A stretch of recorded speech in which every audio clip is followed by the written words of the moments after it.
नमस्कार and I welcome you all to DRX mentor. मैं हूं डॉक्टर जयंत और आज की वीडियो में डिस्कस करने वाले हैं दो इंपॉर्टेंट इश्यूज़ के बारे में जो कि रिलेटेड है DSSB फार्मासिस्ट से।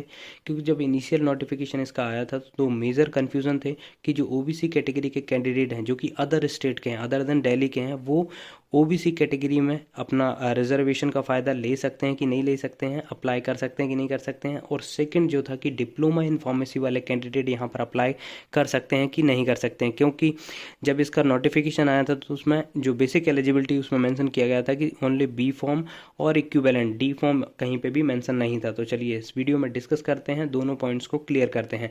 तो जो भी एलिजिबल कैंडिडेट हैं वो अपना फॉर्म फिलअप कर सकते हैं। DSSB की साइट पे आपको नीचे स्क्रॉल करते हुए जाना है अप्लाई ऑनलाइन पे जब क्लिक करेंगे तो लॉगिन पेज ओपन हो जाएगा। यहाँ पर आपको यदि आप नए हैं तो आपको रजिस्ट्रेशन करना पड़ेगा।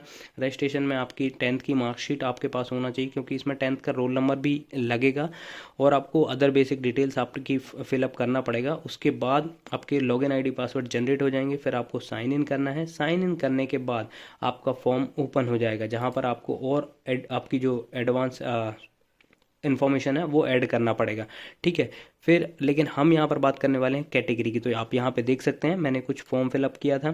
तो कैटेगरी में यहाँ पे दो चीज़ आ रही है। यदि मैं OBC सेलेक्ट करता हूँ तो OBC दिल्ली आ रहा है और OBC आउटसाइड दिल्ली आ रहा है। तो जो दिल्ली के कैंडिडेट हैं वो तो यहाँ पर फॉर्म फिलअप कर सकते हैं क्योंकि और ऐसा भी नहीं है कि जो अदर स्टेट के कैंडिडेट यहाँ पर OBC दिल्ली कर दें। तो लेकिन यहाँ पर आपको अदर सर्टिफिकेट नंबर वगैरह सब यहाँ पर ऐड करना पड़ेगा, तो आप ऐसा कर नहीं पाएंगे। तो OBC आउटसाइड दिल्ली ही आप सेलेक्ट करेंगे और जैसे ही OBC आउटसाइड दिल्ली आप सेलेक्ट करते हैं तो यहाँ पे एक नोटिफिकेशन आ जाता है कि यू आर नॉट एलिजिबल। तो आप सिर्फ जनरल कैटेगरी से या आप फॉर्म OBC से फॉर्म फिलअप कर सकते हैं, बट आपको जो भी पोस्ट वगैरह मिलेगी वो आपको मिलने वाली है, आपको जर्नल से मिलने वाली है। और जो भी आपका कट ऑफ वगैरह सब रहेगा वो सिर्फ आपको जर्नल में ही फाइट करना पड़ेगा। OBC जो अदर स्टेट के हैं उनको इसमें कोई भी फ़ायदा नहीं मिलने वाला है, लेकिन जो OBC दिल्ली के हैं उनको यहाँ पर प्रॉपर उसका फ़ायदा मिलेगा क्योंकि उनके पास रजिस्ट्रेशन नंबर भी होगा, सारी डिटेल्स होगी, वो फॉर्म फिलअप कर सकते हैं। सेकेंड यहाँ पर जो इशू था कि D फॉर्म वाले एलिजिबल हैं कि नहीं हैं, तो चलिए उसको देख लेते हैं हम।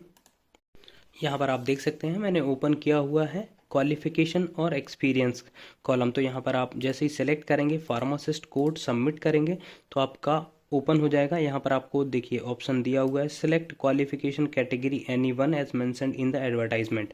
तो यहाँ पर सिर्फ मेंशन है bachelor's degree in pharmacy from a recognised university और equivalent plus registered as a pharmacist under Pharmacy Act. जब आप यहाँ पे सिलेक्ट करेंगे तो आपका और फॉर्म ओपन हो जाएगा। यहाँ पर आप देखिए आप सिलेक्ट करना पड़ेगा। यहाँ पर मेंशन क्लियरली मेंशन है कि essential qualification bachelor's degree in pharmacy from a recognise university और equivalent and registered as a pharmacist under the Pharmacy Act 1948 note करके भी लिखा हुआ है, जो कि वहाँ पर भी मेंशन था। The selected candidate has to be registered in Delhi pharmacy council within 6 months of joining. और यहाँ पर जब आप सेलेक्ट करेंगे तो सिर्फ ग्रेजुएशन का यहाँ पर कॉलम है। ग्रेजुएशन के अलावा आप देखेंगे तो यहाँ पर कोई भी डिप्लोमा का कॉलम नहीं दिया गया है। डिसिप्लिन आप सेलेक्ट करेंगे तो bachelors in pharmacy from recognised university और इक्विवेलेंट करके आ रहा है। ठीक है, जैसे ही आप सेलेक्ट करेंगे तो फिर आपको यहाँ पर अपनी अदर डिटेल्स ऐड करना पड़ेगा। जिस स्टेट से आपने अपने B फॉर्म किया हुआ है वो आपको ऐड करना पड़ेगा, प्लस आपका पासिंग ईयर आपको ऐड करना पड़ेगा। यहाँ पे देखिए डिप्लोमा का कोई भी ऑप्शन नहीं दिया है। अब यहाँ पर ये भी हो सकता है कि आप अपने डिप्लोमा इसमें डिप्लोमा भरे ही ना, अपनी जो भी है अपनी डिटेल्स वगैरह भर के इसको फॉर्म सबमिट कर सकते हैं। लेकिन यहाँ पर देखिए एक इंडिकेशन दी हुई है candidate should ensure that he she is eligible for post as a qualification given above in advertisement failing which his her candidature will be summarily rejected at any stage। तो यहाँ पर देखिए ये भी मेंशन किया हुआ है। तो यहाँ पर यदि आपकी कोई भी मिस इन्फॉर्मेशन होती है तो आपका कैंडिडेचर रिजेक्ट कर दिया जा सकता है। तो इसलिए आपको क्या करना है, सबसे पहले मेल करके कंफर्म करना है कि आप डिप्लोमा वाले यहाँ पर फॉर्म फिलअप कर सकते हैं कि नहीं कर सकते हैं, तभी आप फॉर्म अपना फिलअप करिएगा।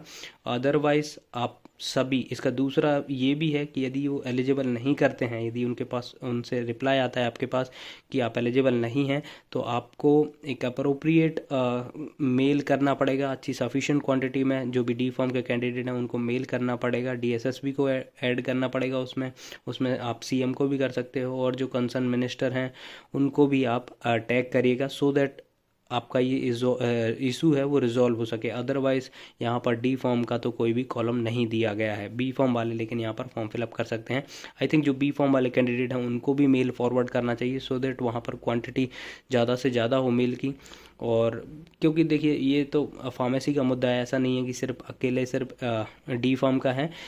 और जहाँ पर सिर्फ डी फॉर्म को एलिजिबल किया जाता है वहाँ पर डी फॉर्म वालों को भी साथ में खड़े रहना चाहिए, सो दैट बी फॉर्म वाले भी वहाँ पर अप्लाई कर सकें, क्योंकि बहुत कम पोस्ट आती हैं और बी फॉर्म डी फॉर्म जो दोनों हैं उनके लिए बहुत कम अपॉर्चुनिटी होती हैं। और ये बहुत एक अच्छी अपॉर्चुनिटी है, 318 पोस्ट हैं, तो सभी को मिल के आई थिंक मेल करना चाहिए और डी फॉर्म वालों को भी उनको भी एलिजिबल करना चाहिए। आई होप ये वीडियो आपको इन्फॉर्मेटिव लगा होगा। इन्फॉर्मेटिव लगा तो प्लीज़ चैनल सब्सक्राइब करिए, वीडियो को लाइक करिए, शेयर करिए एंड कमेंट करिए। Thank you.